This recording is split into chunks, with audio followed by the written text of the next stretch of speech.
Hello everybody and welcome back to Last Battle. Yes, we're revisiting this game because why the fuck not? And we're bringing in Jova this time.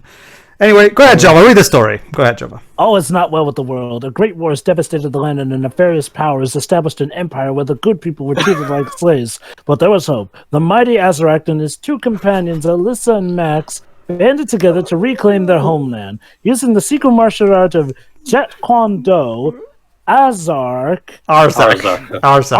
went to battle against the Duke, master of Thai Kung Fu. In the end, Aarzack was. Hold on, I'm. See, the thing is, you can pause the story, the text scroll by just holding one of the face buttons. I'm just letting it there. So intuitive. How nice of them. Or you can always skip it with the start button. In the end, he was. For the record, Joe, but this story crawl is also in the manual of the game. But okay. Not just that, it spoils the entirety of the game. Yeah. Victorious and peace reigned in the land. However, before the battle was over, Grom, Gross, and Garok, the three strongest and most evil warriors, escaped. For 3 years, the trio schemed. There should be a comma there. Schemed, plotted to get back in power. One day they staged a surprise attack, on the capital city. Alyssa was captured and taken to the land of the unknown. Aarzack followed the trail of Alyssa's captors to the ultimate savage land, where Sorry, what does this have to do with Road Warrior here? No, Joe, don't worry. I'll explain. Let's. Go ahead.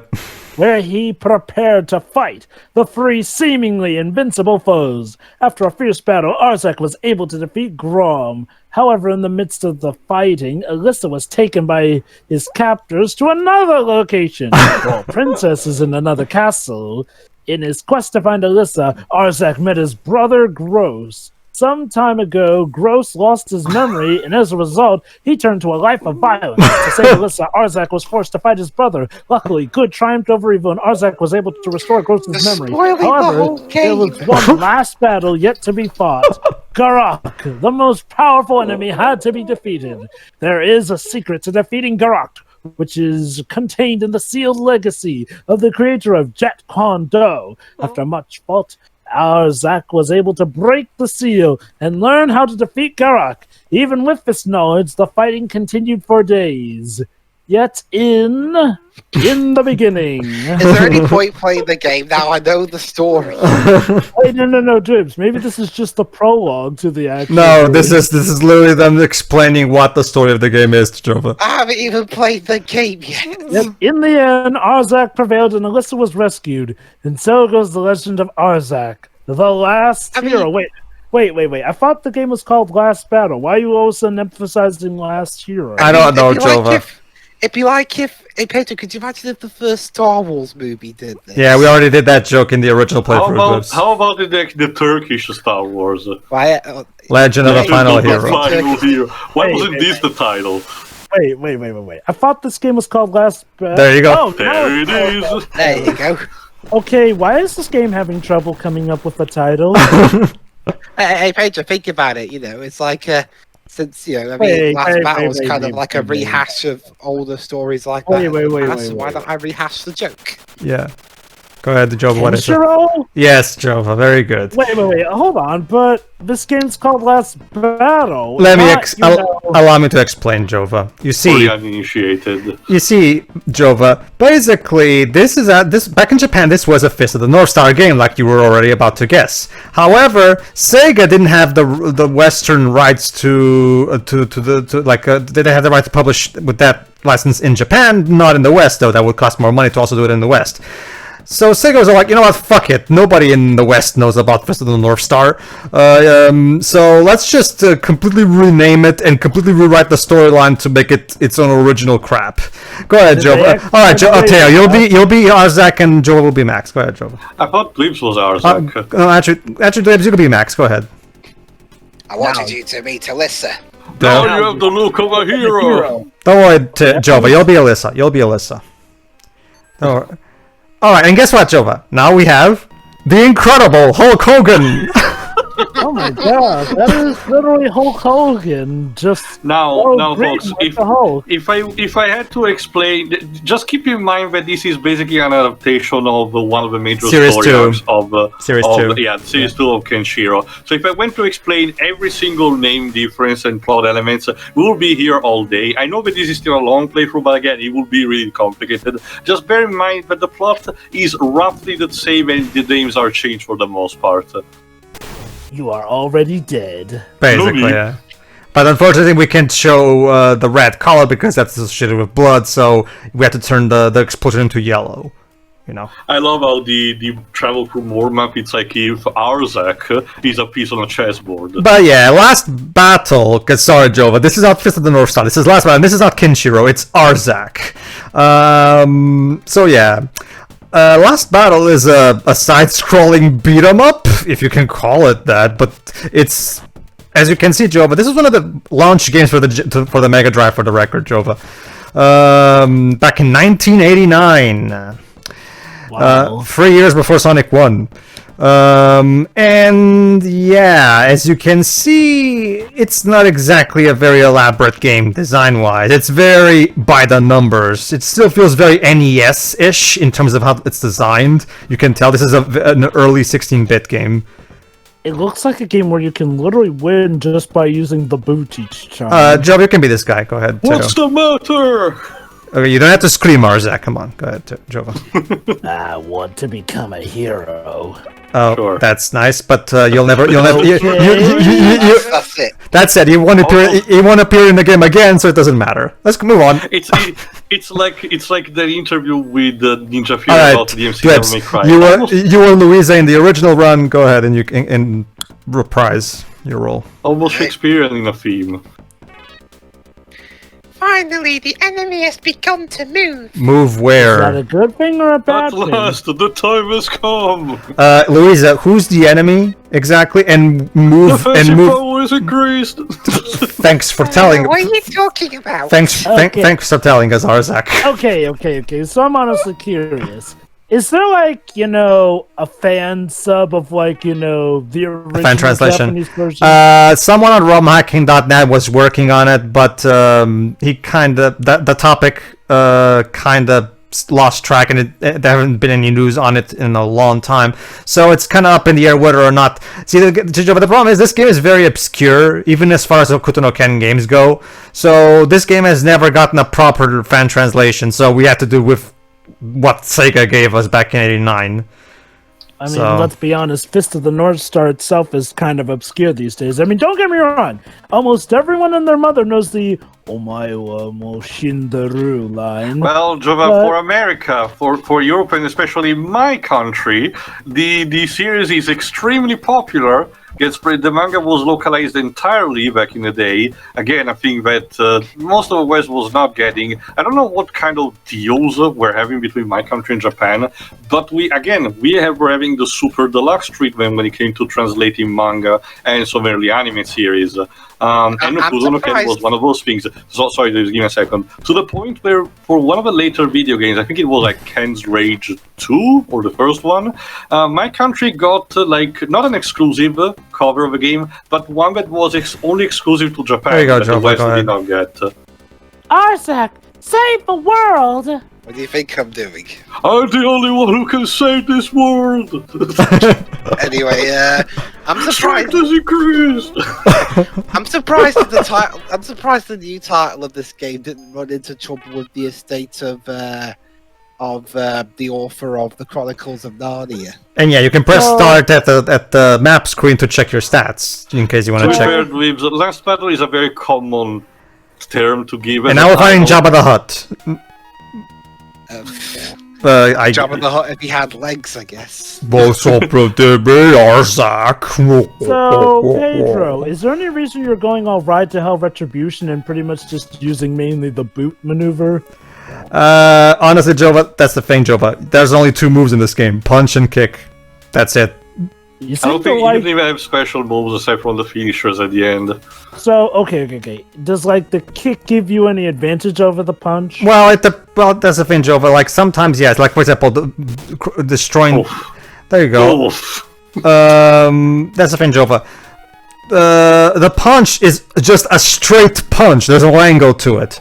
So in order to hit something that comes below my, shoulder angle, I have to use the kick, I guess the thing is, like, well, the kick feels like it probably covers everything from the bottom to the top with how high it is. Jesus Christ. Yeah, basically.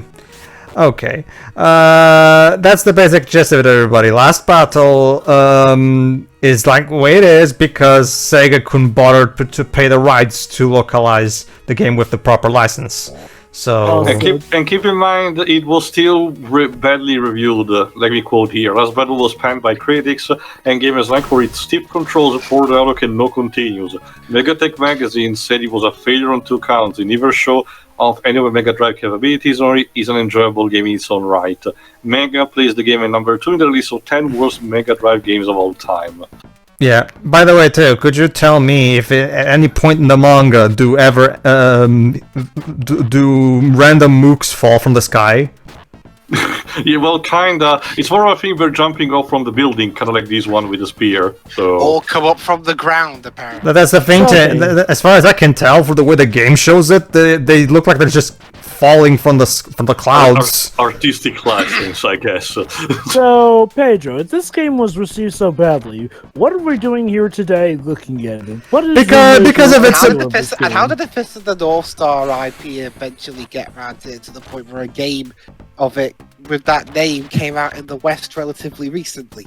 Licensing agreements change over time, and nowadays Japan seems to be much more forgiving when it comes to localized anime license titles. Now we're in the I'm first... guessing nowadays Fist of the North Star is probably recognized better in the Actually, West. where are we, Pedro? The dungeon levels are different than the other levels. They involve various obstacles like rolling rocks, arrows, axes that come out of the walls, I think. You can also enter doors to fight enemies. And here's an interesting thing. Whenever you beat enemies in these sections, you recover life.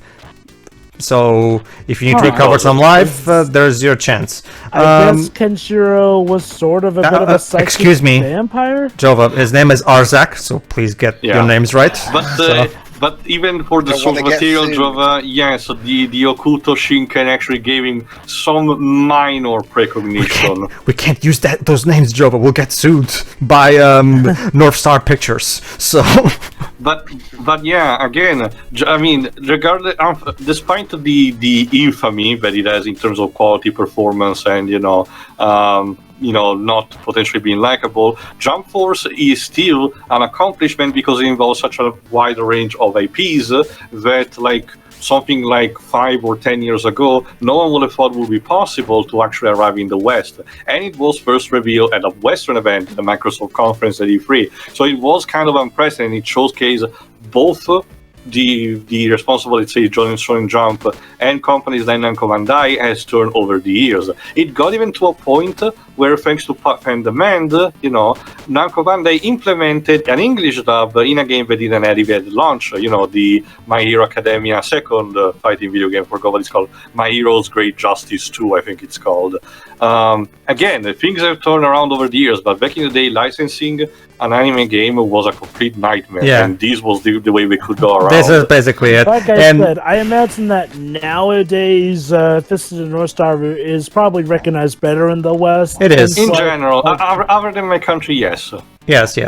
It's even in America too, because the Yakuza game. The Yakuza Team game was successful. It made the platinum line of PlayStation. So there were also the two that Tecmo Koei did that I mentioned before, Ken's Rage. So there were more like Musou. So the basic idea is that Jova, the reason we're doing this game is because of its hilariously terrible translation, as you've seen. Not to mention the incredibly campy way the game is made, where every time one of Aarzack's stats raise, or whenever he recovers his life, he will just loudly announce it with an exclamation point. Like he's having a hard boner. Like imagine if you're playing an RPG, Jova, and every time you level up, the character just yells out about how, "Hey guys, I leveled up!" So, from what I recall, this game is supposed to be based off of like one of the many arcs of the original anime. Series 2. Second season. Like I said, if I had to explain what actually happens with specific names and all, again, we'll be here all day. Again, just keep in mind that aside from the abstract name, which are different in the original game, the plot is roughly the same because they couldn't actually change in terms of character. Let's put it. For simplicity, let's just put it like this. Yes, Aarzack is Kenshiro. Max is actually Bat, and Alyssa is Lynn. So yeah. No, I know too. I know. Sorry. Oh no, guys! I needed to know. Oh no, guys! Watch out for Knife Alley. There's a lot of axes flying. Like for example, the Duke that was mentioned in the text. That's actually Raoul. Actually, it's Falco. Was it Falco? Oh, because it's strange because Raoul is not in this game. Oh, that's interesting because it looks a lot like Raoul, at least the way he looks like in this game. But oh well. I will say this game is very gracious with what you can just punch or kick away. That's the thing that Jova, like, remember, it's Aarzack, and he's the last hero, whatever the hell that means. And that means that somehow he can punch arrows and axes that come towards him. Just roll with it. Something even Arnold Schwarzenegger would probably call BS on. He's the last action hero, damn it. And I actually see when I first got the Mega Drive back in good old '91, I got a special bundle that came with 2 controllers. Yeah, this was back in the day where consoles would actually come with 2 controllers instead of 1. Yes, and with 4 games: Sonic 1, World Cup Italia '90. Super Angon, one of Yu Suzuki's arcade masterpieces, and this game. So you have a history with this game. Yeah, I grew up playing this game. This was my introduction to the Hokuto no Ken franchise, basically. Wow. So okay. So what was your reaction when you actually saw Fist of the North Star? I got there. Okay, I can. Okay. Now this buffoonery now makes a lot more sense in hindsight now. So actually, I am curious, considering this is more of a gag translation than anything. Who was the people? Whoever the SEGA of America. No, but do we know any specific names? No, we don't know any specific names because this game doesn't have any credits. Wait, this game doesn't have any credits? Jesus. SEGA, hold on. ZB, I can't believe you're here. Save me! There are 2 people inside. I want you to help me. Do you recognize these guys too? They can't help you if they're trapped in there. Hold on. Strength has returned! What do you mean return? When did it ever leave? As in his life bar, Jova. The problem is that the translation is terrible. These 2 are based on comic relief character, basically. Okay, then. Alright, so we're fighting Sid. Yes, that's his name, as we'll see him a moment after I defeat him. He's the boss of Chapter 1. Do you recognize him too? Yes, it's supposed to be based on Solia instead. Again, one of the... Basically, these are... There's a group of they're fighting in Season 2. They as actually masters of a particular martial art called Gento Koken. You know, alright, one of them is I guess I'll be Sid. For Duke, I will fight to the end! This isn't here, so... Sorry. What kind of being is Duke? What kind of being is Duke? I'm guessing a human being, Aarzack? Just saying. One that can apparently power up? Oh no, everything's turning dark. Alright, and yeah, he exploded. I don't know. That was Chapter 1. Chapter 2. If you're happy. Hold on, how will you fight for Duke if you just exploded? Also, what is up with that weird scream he gives every time? Like, well, that's Kenshiro. That's when he's doing Hokuto 100 Fists. Yeah, basically, it's an homage to Bruce Lee, essentially, because he moves his pieces so fast, which imitates Bruce Lee's very agile, speed movements. Yeah. Weird, because I don't recall him ever giving that scream during Fist of the North Star. Who is his English voice actor? It could be that. Yeah, because the Japanese voice actor and the English actor that plays him in the Yakuza Team game does that. I think it's Robbie Damon who voices Kenshiro in the Yakuza game. Let me check just to be sure. I won't be surprised. Since I can see see, what is involved. It's just that I don't remember. I can see. How did that game turn out anyway? Very successful. It's it's all very well, yeah. Yeah. So, and now we're fighting a palette swap of the Incredible Hulk Hogan, except he has arrows. With a mask and a mask. Yeah. All right. What's Spider-Man doing here? No, this is not Spider-Man. This looks like a mixture of Carnage and Bane. I don't remember, Dweebs, Spider-Man reserved for that weird Shinobi game. Which Shinobi game? When the Japanese version, I think, of Shinobi 2? When the line of Hokuto Shinken dies, you have my permission to die, Aarzack. So yeah, that happened. Let's move on. Shit happens. All right, let's check this village here in the corner. There's a village in the corner for some reason. Let's check what it's in it. All right, and now we have a little girl. Dwebs, go ahead. Take revenge on behalf of my father. Gear's death was not in vain. Oh no, Joe McGear died. Strength has increased. Talking to this little girl. Gear was that guy Gear was that guy from chapter 1 that told us that he wanted to become a hero. So I get. Oh, wait, so he's died dead? off screen. Yes. But don't worry. 1989. This trope was this ridiculous. I can tell you that's not really what happens in the manga. My guess is just a translation fuck up.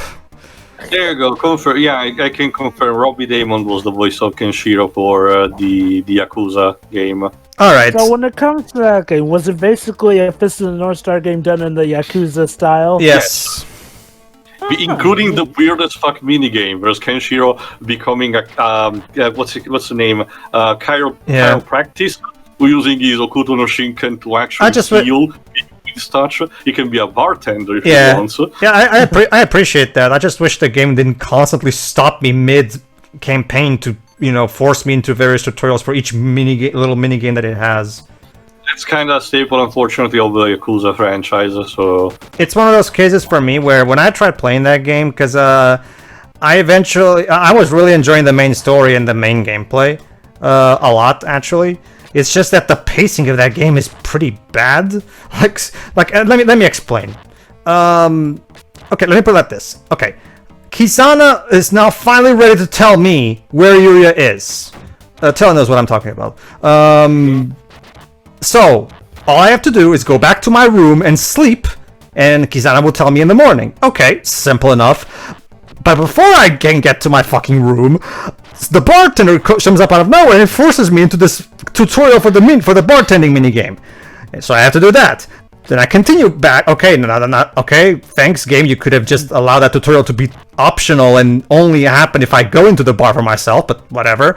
Moving on. Now there's an old lady with a vase that gets broken accidentally, so now I have to go into another place so I can find a way to get money so I can buy the vase back. And the game keeps doing this over and over. Every time I want to just move on with the story, the game keeps, forcing me into these pointless detours just for the purpose of establishing, look, there's this new little mini game you can do. Okay, that's cool, but don't constantly interrupt the story for this, because the game. So it's like GTA 4. It's like for the first few opening hours of the game does this constantly, and I kind of got tired of it and just, you know what, I'll do this some other time, and I kind of went. Leaves. When I go bowling. I guess. I guess the guys at Ryogata Studio really need to work on their pacing. Seriously, you can have your mini games, just don't force the player to stop every 2 minutes to do a tutorial. Come on, leave those tutorials for optional. Hell, the game even considers them subquests, but they're obligatory. Yeah, because again, the introductory missions for the minigame tend to be mandatory and normally integrated with the story. Like, say, for example, in Yakuza 0, Kiryu having to be part of the real. All right, Jova, you can be Duke. Go ahead.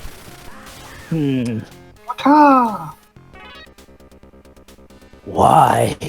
You saved my life? No, I kicked your ass, actually. Time for you to die! Then what the fuck was the point of this boss battle then?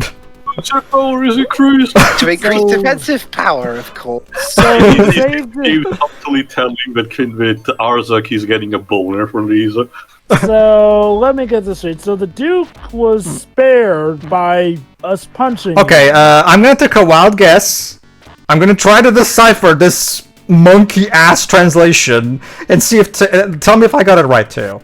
My guess is what happens in the manga is they have some big fight, but then when Kenshiro is about to kill him, he decides to spare him. Have I got it right? Kinda.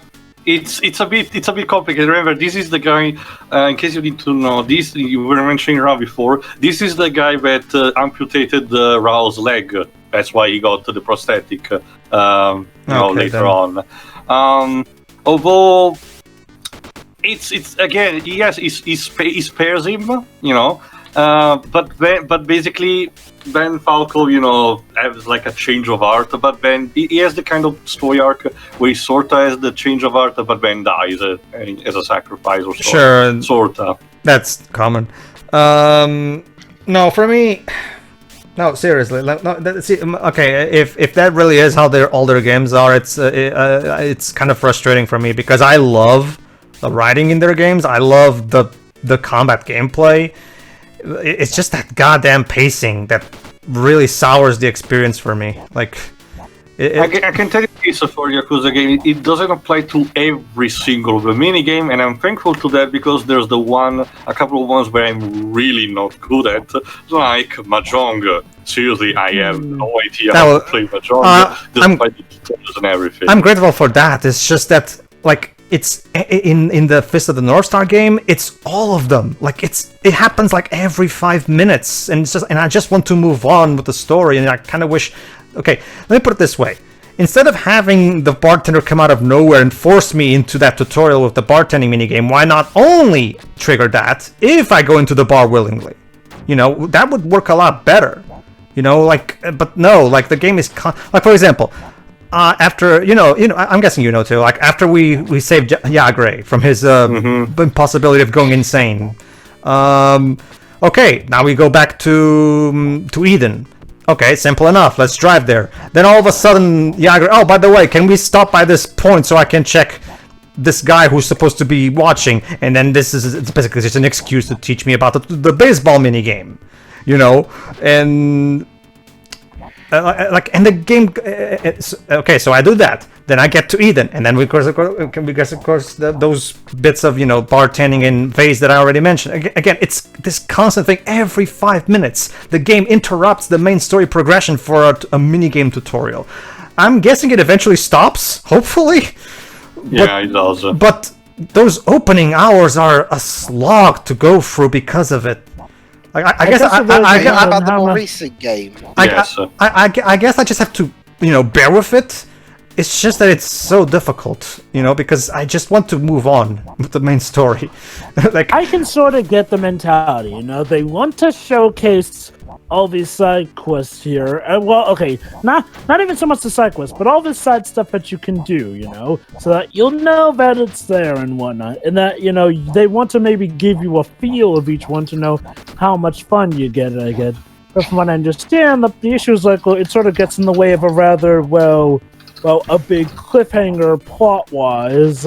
It's because it's also not just that job. Even when there's technically not something like that's big up in the air, it's because you want to keep going and you're really looking forward to seeing more of the story, and the game just keeps interrupting you for every little thing. Like for example, they have this subplot with Lynn is holding a shop in Eden.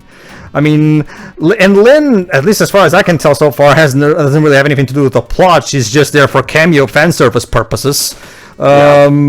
So it just feels like, okay, you want to have a Lynn cameo, cool, but I just wish you. I mean, with Bat they did it well because Bat's role. Bat actually has a role in the main story. He's there to help Kenshiro because Kenshiro is not exactly good with negotiating and shit. So the way they handled Bat was perfectly fine. It's just like for example, Teo, I'm guessing you know the story. Like, you know, when you get to Eden during nighttime, and and they think that Kinshiro is a criminal now because of some rumors. Yeah. So now all of a sudden you have to fight this random guy who I'm assuming is a cameo from the manga, but as a newcomer, I have no idea who the hell that guy is. You killed my sister and shit. But then all of a sudden, after we're done fighting, suddenly the sister shows up out of nowhere. Oh, I guess that plotline is resolved then. Okay, Teo, I'm guessing that was supposed to be fan service for the fans. I forgot actually who specifically that person is. Because from the context of someone like me who is not that knowledgeable about the manga and is basically trying to enjoy the story as a newcomer, you know, that subplot just came the fuck out of nowhere. It went and it just went off as soon as it arrived, and I didn't really understand. Okay, there's this, like, it literally, the game once again interrupted me for fan service that I cannot for the life of me. It's one of the, and for the record, even if I was a fan of the, okay, I am technically, even if I was knowledgeable of what they're referencing, I would still be a bit ticked off because there's a good way to do fan service and there's a bad way to do it, and I will not say that this was in my. Oh, go ahead. I'll be this one. Why was only Alyssa carried away? I don't know. And why do you look exactly like her? As long as I am here, Alyssa will not die. Did you recognize this? Wasn't Alyssa just fine the last time we saw her? She got kidnapped off screen. What, you lost your strength? Oh, wait. Hold on, guys. That's right. We have to remember, we were told the story, so we just have to gauge where and when certain events are happening story-wise. Very good, Jova. To know what's going on. My guess is, Jova, what happened was the developers at the end of the development realized, you know what? Playing the game without knowledge of the source material makes the plot unintelligible, so let's just put a crawl at the beginning of the game telling you the whole thing, basically. And yeah, you can make motorcycles explode. Okay, that's actually pretty cool. But yeah, that character is supposed to be Rui, which is the twin sister of Lin. Ah, so that's why she looks like Alyssa. No, it doesn't make sense. Okay, the twin sister, but that's the thing too. According to the manual of this game, Sophia is Alyssa's mother, not her sister. So, but Well, Teo, at least it's still part of the family, so they didn't get. I guess it makes sense that she looks like Alyssa then in this game. Not that it matters, really, because the plot of this game is completely unintelligible. No, but yeah, like I was saying. Okay, now we have to go into a ship because we need to go to the other sea, to the other side of the sea. What? I'm not even on the ship yet, though. Why is the setting for a ship? I don't know, Jova. What can I tell you? What dictates when Aarzack here wants to go shirtless or whatnot? Gameplay. When you notice the power bar at the bottom. Every time it reaches one of those parts where there's a white arrow thingy, that's when it happens. The power bar increases every time you beat an enemy. What happens was, Jova, when you take off your shirt, you can do the Hokuto moves and, you know, do more damage, and it becomes a lot easier to defeat the enemies and shit. That's the bit that you did. Alright, chapter 3. So is the idea like every time you start a new chapter, then you reset on the power? Yes. Well, not so much as you reset. As you can see, the power bar is still in the same place. It's just that every time you start a chapter, you start with the close. I don't really because I'm guessing it's supposed to symbolize that it's the beginning of a new episode, kind of like in the anime. Because there's a lot of times in the anime. Okay. Dwebs, you can be the pirate. Go ahead too. Take me to on the land on the other side of the sea. I will risk everything for you. Well, that's nice. How nice. Thanks for doing that. Too bad I killed. Sure, even though I just met you. Too bad I killed all your crew. So, but whatever. That crew were useless anyway. And now, I'm sorry. Was that just a Frankenstein hopping up and down at us? I don't know, Joe. But considering their skin color, it seems like there was a gamma explosion somewhere around here, most likely. So seriously, what is that guy even doing, holding his hands up? Remember, Jova, we have to avoid the copyright, so they give the enemies a lot of weird calls. Also, I just made an eagle explode. Like, Okay, look, I don't even mind the colors. It's just what kind of movements are these guys doing? You see, guys, here's basic censorship according to SEGA of America. Exploding people is wrong, but exploding eagles is a-okay. PETA would love this game.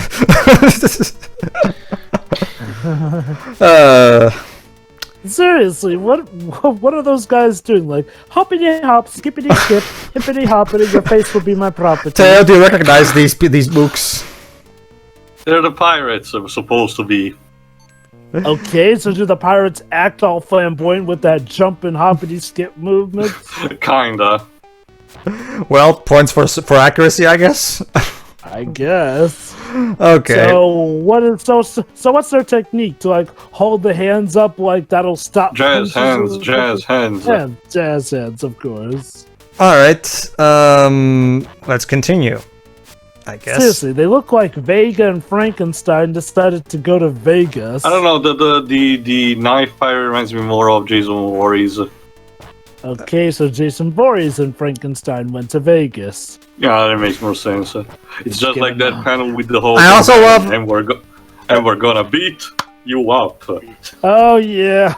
Oh, when Venom and remember Hulk when the Hulk and Venom tried to. All right, I'll be Sinara. Okay. There is no mistake. He is heading to Grom.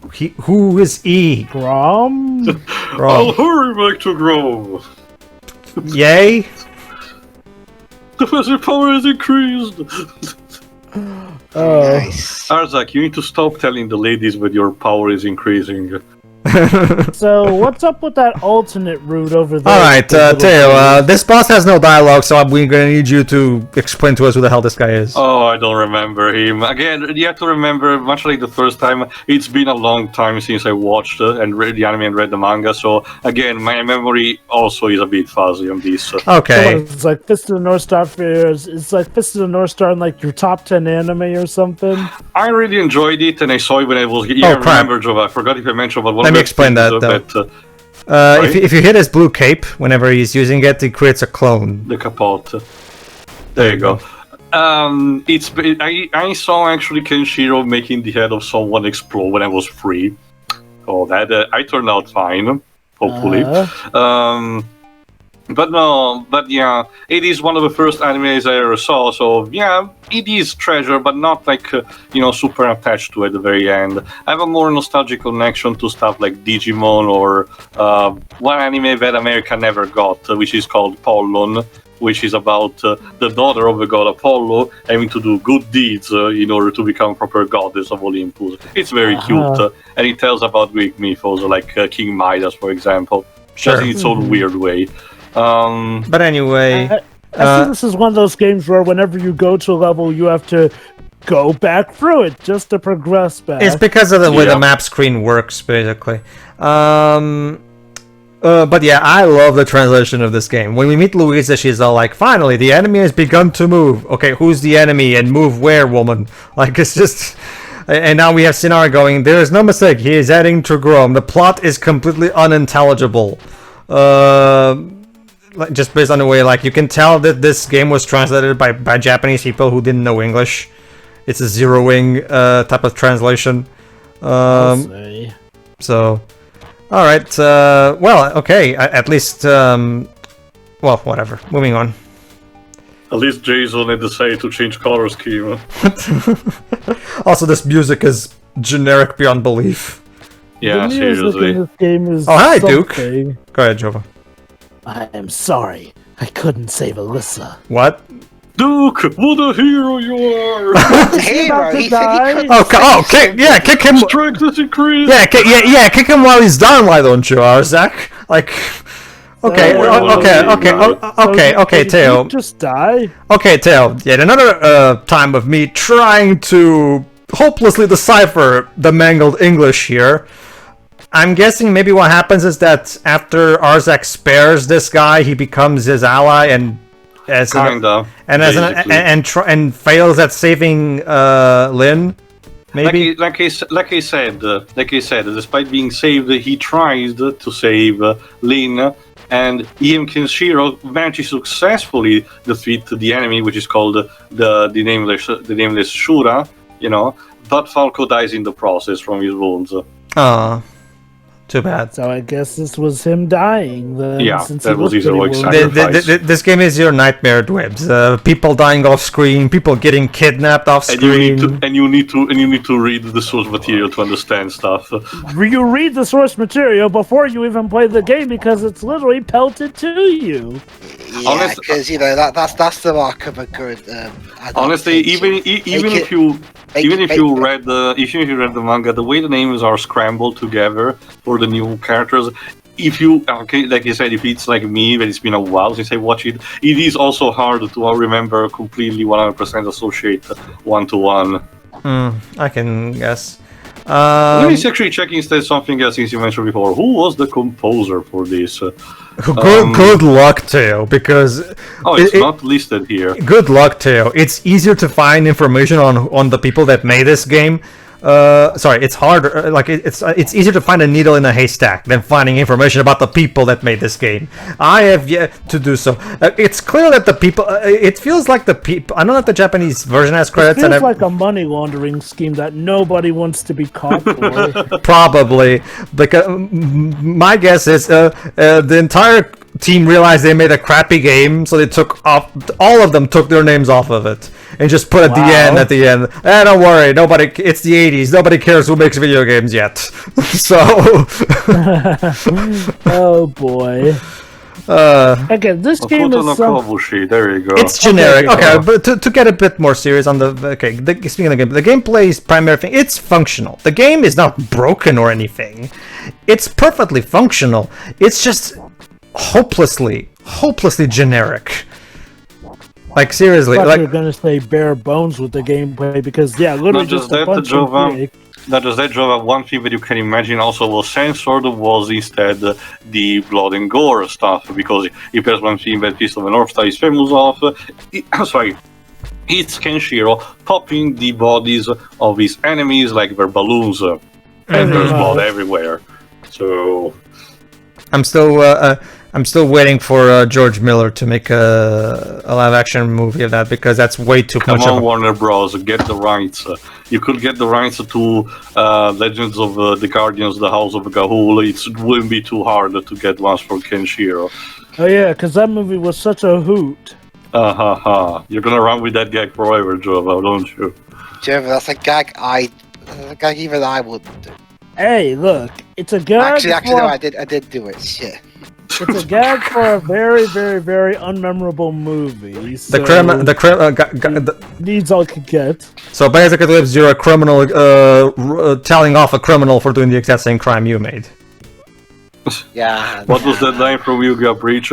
Pot? Hello, Kettle. I'm Pot. No, hello, Pot. I'm Kettle. I notice you're black. You're looking pretty black I just today. Your wife. Yeah. And the. Okay, what the hell is falling from the stones? I guess. I think that's the thing about this game. It goes for some of the most basic tropes you'll find in games in general. And granted, is the game literally throwing its shit at me? Huh? The game is literally throwing its shit at me. Okay. And now, Joe, we're fighting Freddie Mercury. Okay. It's a kind of magic. So we went from Hulk Hogan to the Duke. I'm sure. Okay, the way they made it, I'm sure he's a character. Queen. It's just that the way his face looks in the localized version, it literally looks like Freddie Mercury. It's a statue. All this game is missing is a subtitle saying any resemblance to characters real, fake, living, or dead is completely... Hell is ahead! I'm sorry. Hell is ahead! What sort of place is hell? Okay, Aarzack. Very hot. Strength is returned! Okay, Aarzack, we need to have a talk. You don't even know what hell is, seriously. Aarzack, is this how you work? Every time you get confused, like, what sort of being is Duke? What kind of place is hell? Like... What kind of system is the toilets?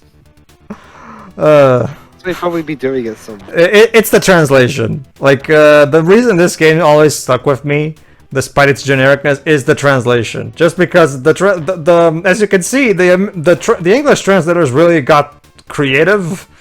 It would seem. But yeah, in case you're wondering, that was supposed to be Hio instead, one of the main villains of season 2, and he's the guy that Pedro had mentioned another time. The fact that after the memory loss, he became evil, but when his memories were restored, he was a good guy again. Jeez, if I didn't know that, I said this game is trying to cover the whole series. Again, it's kind of an abridged series in itself. Yeah. Seriously, again with the hoppity skip maneuver. Only that this time we get guys in trench coats on top of each Well, other. yeah, that pretty much answers And they're blue, da da dee da dee da. We're fighting Navi. That's the thing too. Hashtag the Navi did nothing wrong. Basically, yeah. That's the thing too. That pretty much answers my question. The problem is that, okay, you want to have fan service. There are good ways to do that, though, and interrupting the main plot just for something that's completely irrelevant, and I do mean completely irrelevant to what's actually going on. I was referring to the Freddie Mercury enemy we just fought. The guy with the face in Lost Paradise is another person altogether, which is a sort of a recurring character because it has that mechanic that he has in the game. You know, the fact that he thinks his sister has been... and now, guys, we found the villain of this game, Garrock. Dwips, if you would. Okay. His brother. He pops up. Without breaking the seal, I'm invincible. Well, invincible. A seal? Well, oh shit! I probably shouldn't have told you that. Strength has increased.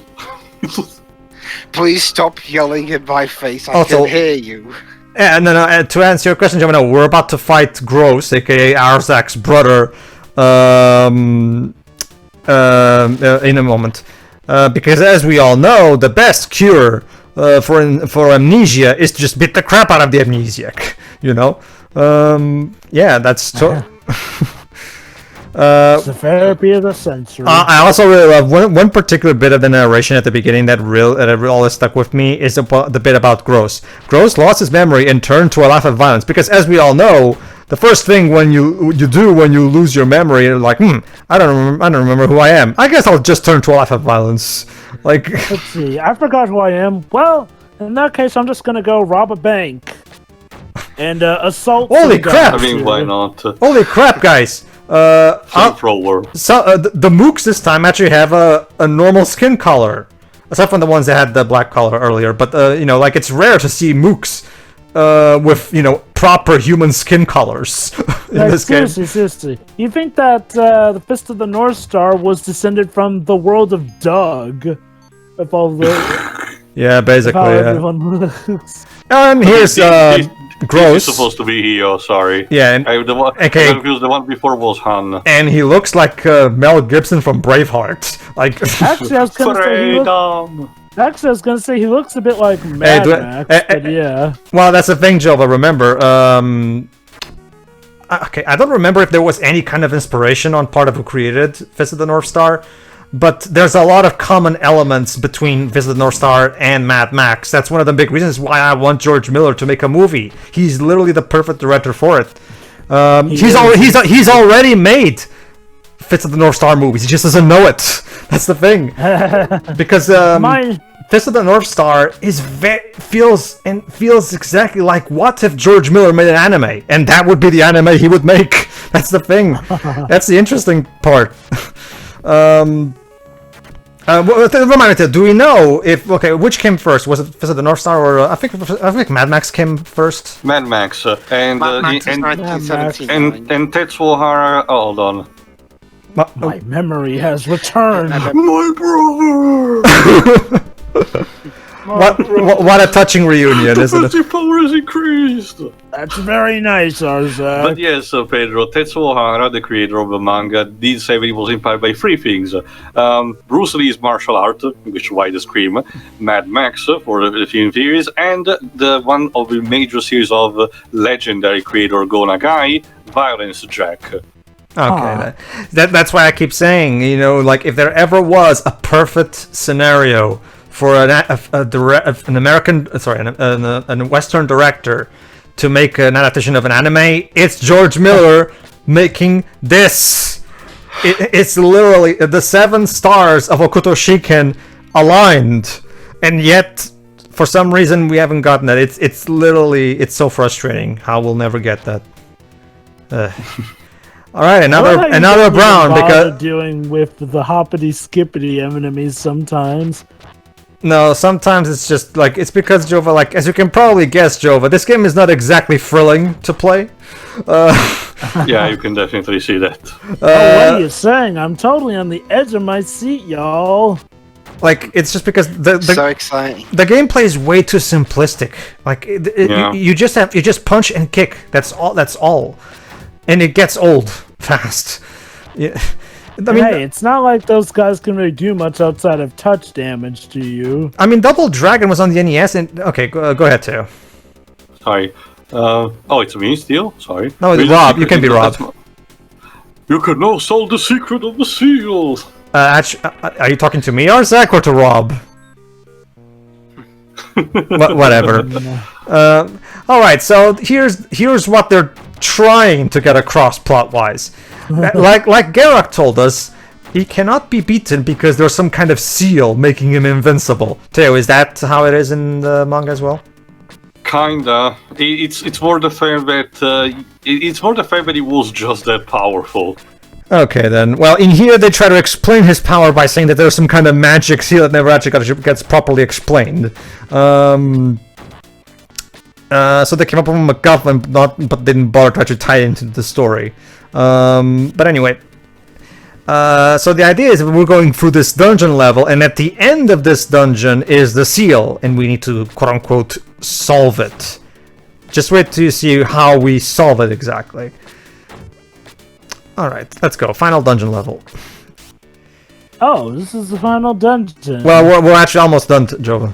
We're almost done. Ultimate Savage Lands. So for the final dungeon, our main obstacle is rolling stones. That's the thing, Jova. Like, the name of this area that we're in right now, the overall land we're in right now, is called the Ultimate Savage Land. I have never seen a name that is so generic and yet so awesome at the same time.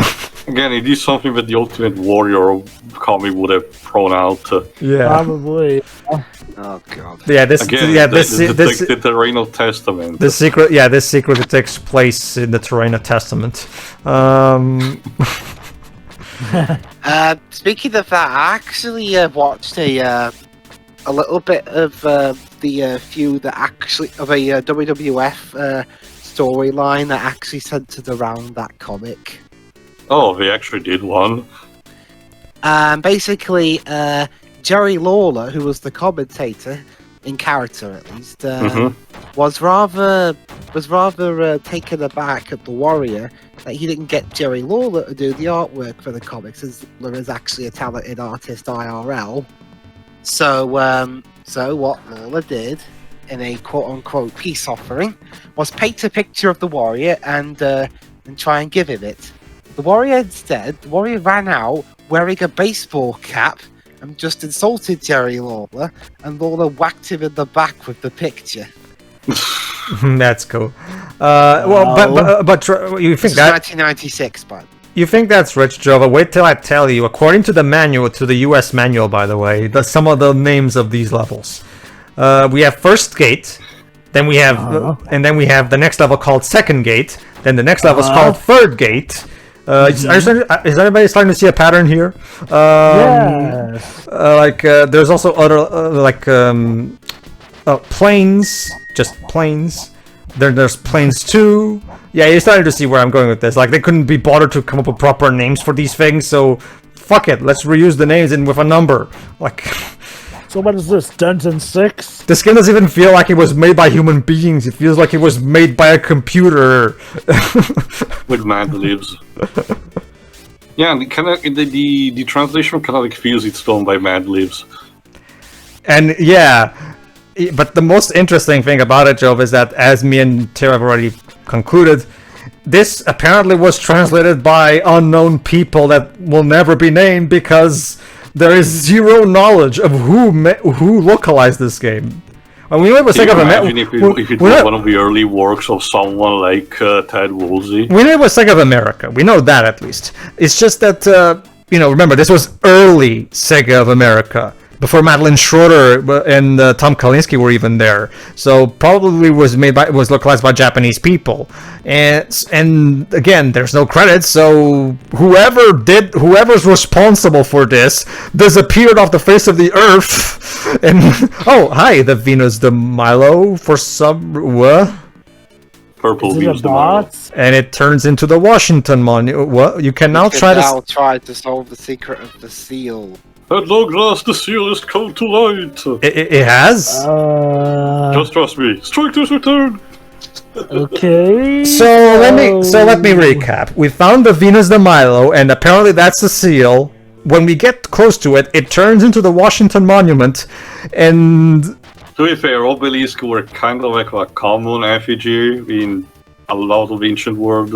and that That's somehow equals to we solved the mystery of the seal.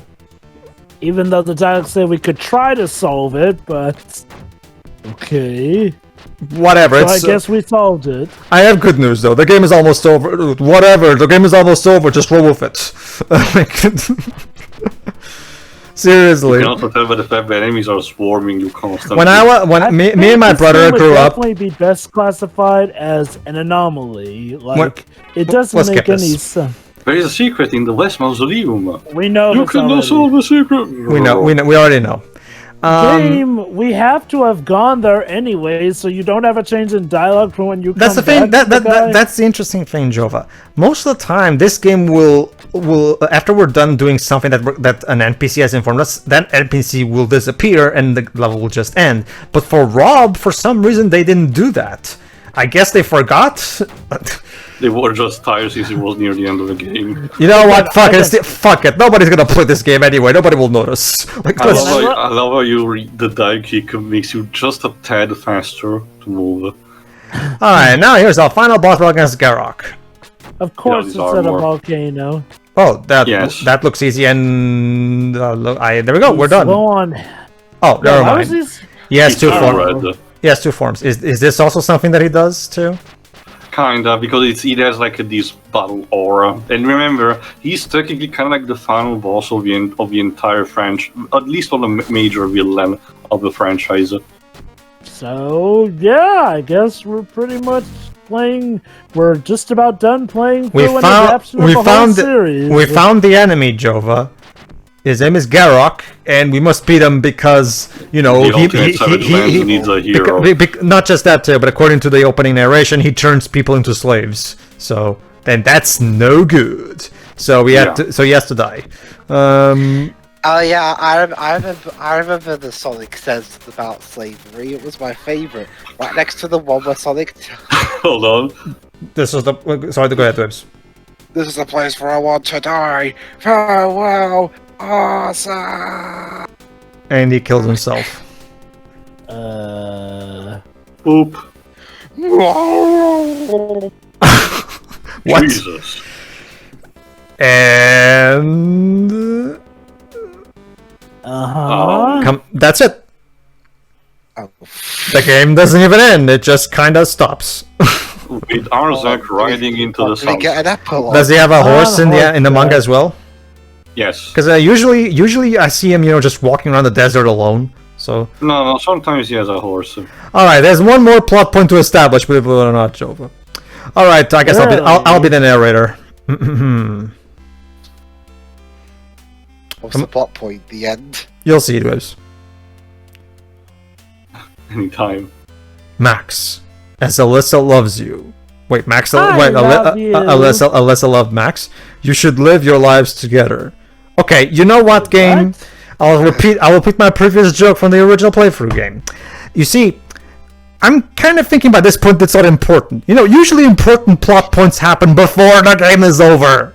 Like, so yeah, apparently Alyssa loves Max. Do Lynn and Bat get together at the end too? I don't remember. Like, honestly, gotta be honest, the child characters were the one I cared less. Well, yeah, but in Series 2 they become adults, don't they? True, they do grow up, but again, like he said, still fuzzy memory on these. Well, they're the same age. They're the same age anyway, so I'm fine with that. No, I don't mind if they get together. I just really forgot. So I guess in this case, Aarzack will just be a loner. Well, so yeah, Alyssa. Even though the story, from what I recall, hinted that he was in love with Alyssa, but I digress. Well, actually, no. Well, Kira does have a girlfriend, but it's a bit complicated. Yeah, Lynn is a little girl who kind of has a a girl crush on Aarzack, but she gets over it eventually. It's more of a daddy's thing. She sees him as her savior, so she feels some kind of affection. A shooting star for some. Okay. It's poetic. And Shut then up. the meteor blows The up. end. And there you go. No, did it together. no credits. But before we end this, let's check the Japanese original version, 1990X, just like in the narration at the beginning of every episode. This takes place in 1990X. これのスポンサーの提供でお送りします。 Alright, and now, there you go. This is the original Japanese version, which is actually called Hokuto no Ken, and Tatsuhara is even credited there in the copyright. The original title is Shin Sekimatsu Kyoseishu Densetsu Hokuto no Ken. Okay. That's a mouthful. Okay, so let's check what differences are there between the localized version and the original Japanese version. First, the color scheme, as you can see. Alright, let's see. Ah, now that's more like it. Yep. What? Oh, They yeah. explode. Just like in the anime and the manga. So yeah, that's the primary thing, Jova. They censored the hell out of the game because, this was before Mortal Kombat, so the rating system didn't even exist yet. Normally I complain, but considering how vastly different it was from Fist of the North Star, what with that translation anyway, I ain't even mad. Might as well at that point.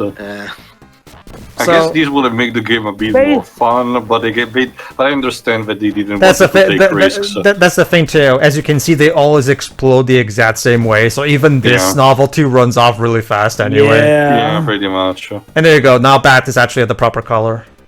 Yeah. And Kenshiro actually looks more like his original incarnation because they actually did change the sprite. So even the color of his clothes. They changed just enough, and there's Hulk Hogan. There you go. Now he actually looks like Hulk Hogan. I prefer Incredible Hulk Hogan because that's like the two iconic Hulks meshed together. That's just amazing to me because I'm actually surprised that we have not seen that more often in media. Hulk Hogan mixed with the Marvel Incredible doesn't Hulk. tend to do any more this type of weird crossover. Well, they were also blast all done. And this time, as you can see, now it was red because in here we have blood. They changed just enough so that North Star Pictures and Toei Animation wouldn't sue, basically. So yeah, everybody, that was last battle. Dwebs, final thoughts. Is this game as interesting as you remember from the first time?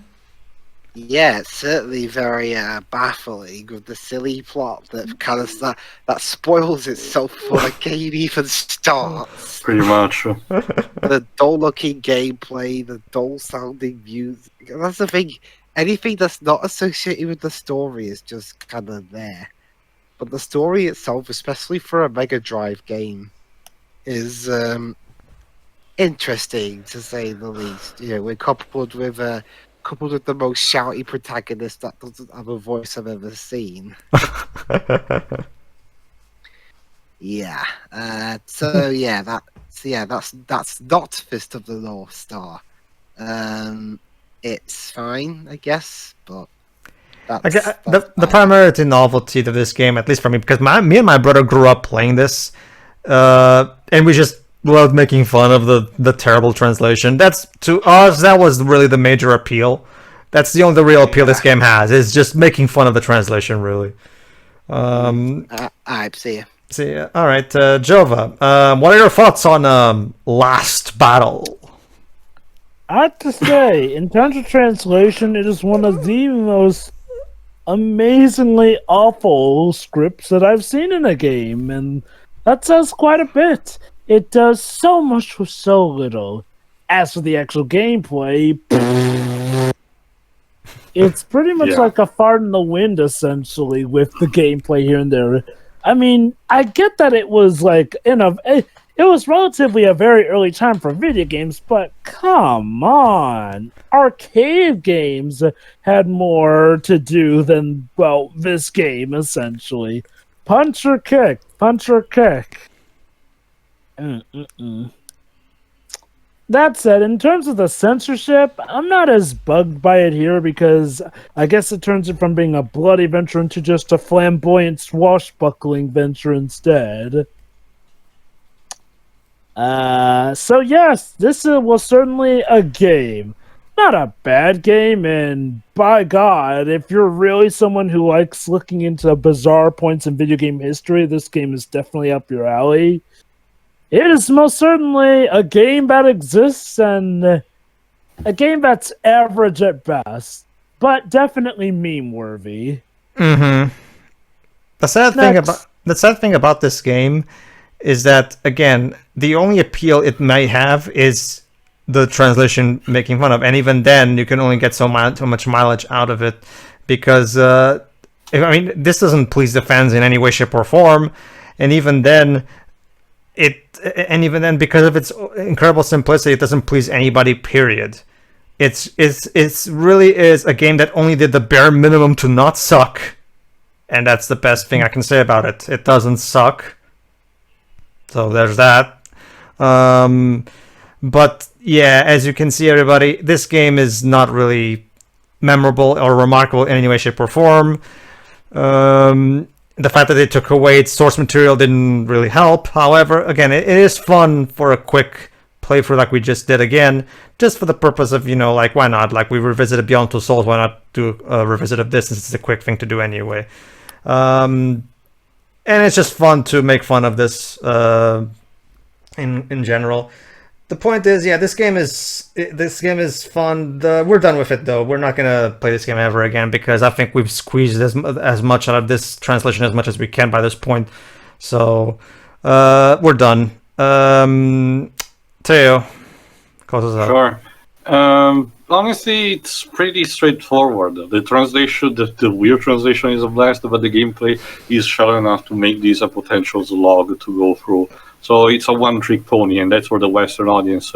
I can imagine for the time it was revolutionary for actual Kenshiro fans, at least in Japan. So there is that. But even in the best case, it's a game that hasn't withstand properly the test of time. There are now better Kenshiro games, so go play those instead. And Kenshiro instead has appeared in a couple of good crossovers as well. But yeah, that's pretty much it. I can understand why they decided to go this route, so I'm not going to hold it against the localization team if they just didn't have any other choice at the time. But yeah, that's pretty much it.